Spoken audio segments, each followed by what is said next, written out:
सौम्या, एक लड़की की अनोखी कहानी। अंतिम भाग। जैसे ही सौम्या अपने कमरे पर पहुंचती है तो देखती है कि होटल के कमरे में कुहू कहीं भी नहीं दिखाई दे रही होती है। अब सौम्या परेशान हो जाती है। इतने में उसके मोबाइल पर अमन की कॉल आने लगती है। सौम्या का मूड तो वैसे भी खराब रहता है। वो उसका फ़ोन काट देती है। जब 3-4 बार कॉल करने के बाद भी सौम्या अमन का फ़ोन नहीं उठाती है, तब अमन उसके मोबाइल पर व्हाट्सएप मैसेज करता है।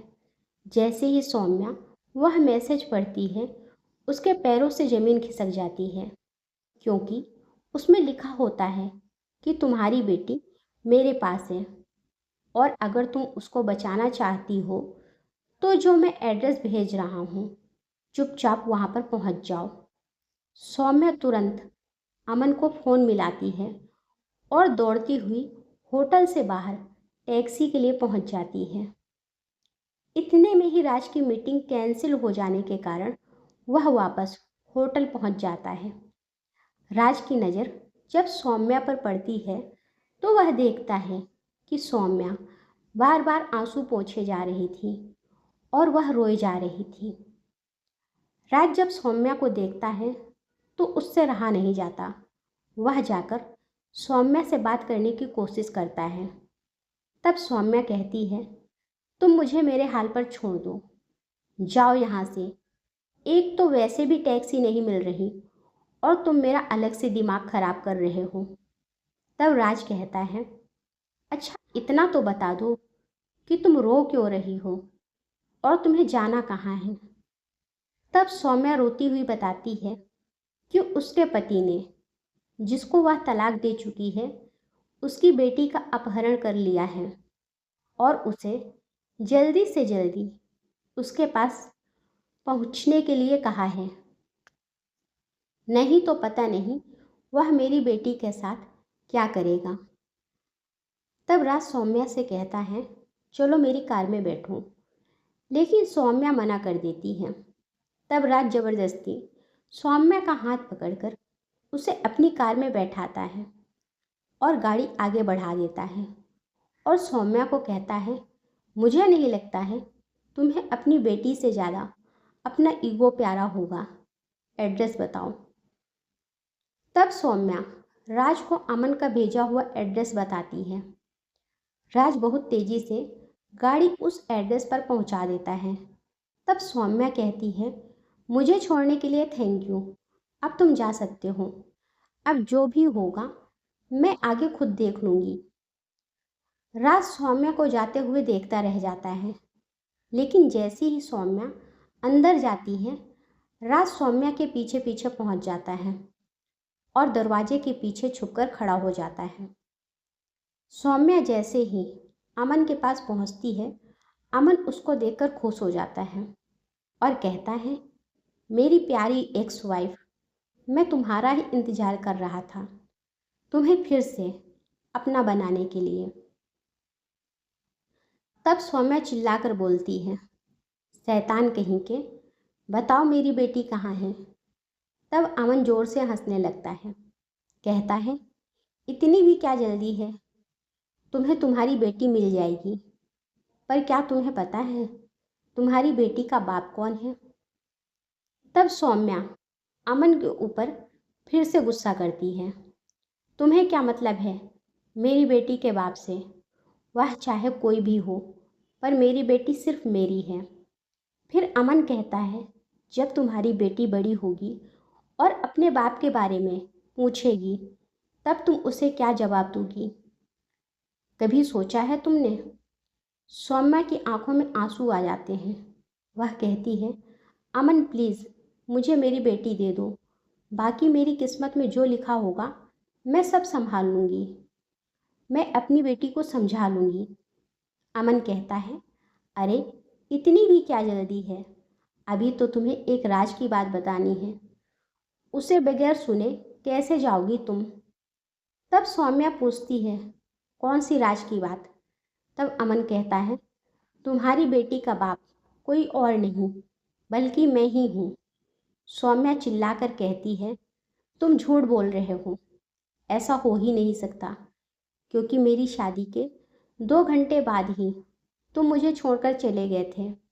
तब अमन कहता है, तुम सही कह रही हो, लेकिन क्या तुम भूल गई कि मेरे छोड़ के जाने के वजह से अचानक तुम्हारी तबीयत बिगड़ गई थी और तुम बेहोश हो गई थी। तब तुम्हें मेरे दोस्त के अस्पताल में ही भर्ती कराया गया था, जो मेरी शादी में भी आया था। तब उसने मुझे फ़ोन करके कहा कि देख यार अमन, भाभी की हालत बहुत सीरियस है, एक बार तू वापस आ जाए तो शायद वह ठीक हो सकती हैं।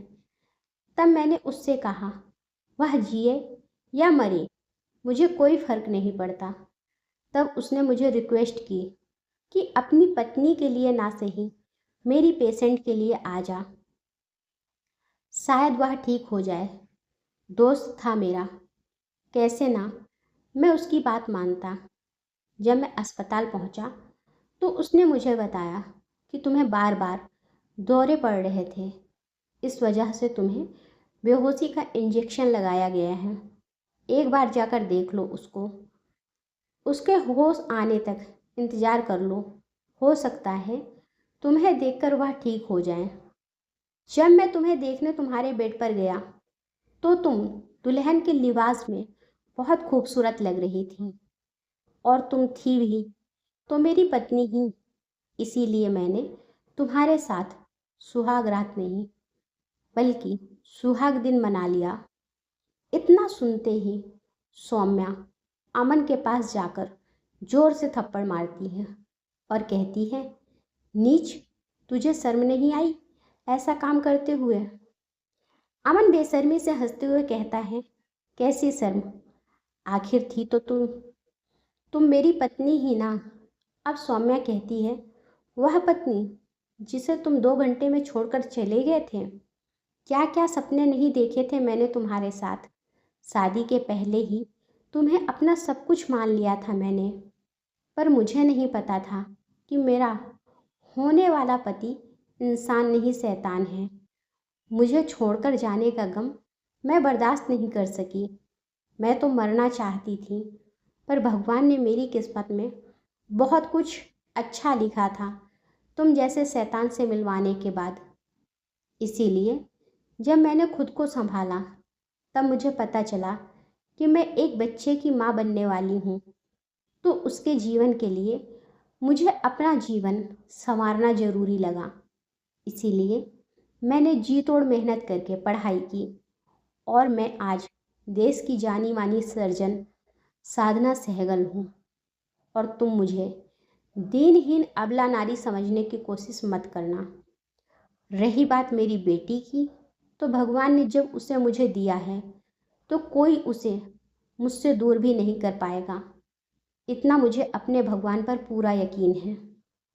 अमन कहता है, मैं तुम्हें तुम्हारी बेटी ज़रूर दे दूँगा, लेकिन उसके लिए पहले तुम्हें मुझसे फिर से शादी करनी पड़ेगी, क्योंकि अब मैं तुम्हें हर कीमत पर पाना चाहता हूँ।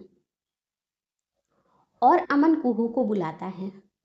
कुहू जैसे ही आती है, उसकी दरवाजे के पीछे छिपे राज पर नज़र पड़ जाती है। वह दौड़कर सौम्या के पास ना जाकर राज के पास पहुंच जाती है और उससे लिपट कर कहती है, मुझे पता था पापा, आप मुझे बचाने ज़रूर आओगे। जब सौम्या पीछे पलट कर देखती है तो वह राज और कुहू को देखकर हैरान रह जाती है, क्योंकि उसे खुद नहीं पता होता है कि कुहू के स्वीट अंकल राज मल्होत्रा ही हैं।